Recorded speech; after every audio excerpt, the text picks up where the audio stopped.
பொன்னமராவதி அருகே தேனி கண்மாயில் மீன்பிடி திருவிழா கோலாகலமாக நடைபெற்றது. புதுக்கோட்டை மாவட்டம் பொன்னமராவதி அருகே மலப்பட்டி தேனி கண்மாயில் மீன்பிடி திருவிழா நடைபெற்றது.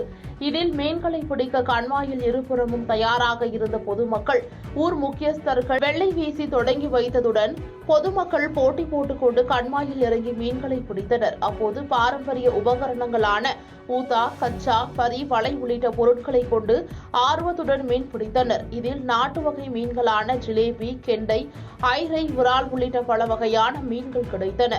இந்நிகழ்வில் கொன்னையூர் உள்ளிட்ட சுற்றுவட்டார பகுதிகளைச் சேர்ந்த ஏராளமானோர் கலந்து கொண்டனர். பாதகம் செய்பவரை கண்டால் நாம் பயங்கொள்ளலாகாது பாப்பா, மோதி மிதித்து விடு பாப்பா, அவர் முகத்தில் உமிழ்ந்து விடு பாப்பா. அண்மை செய்திகளை உடனுக்குடன் தெரிந்து கொள்ள இணைந்திருங்கள் இயம்நாடு தொலைக்காட்சியுடன்.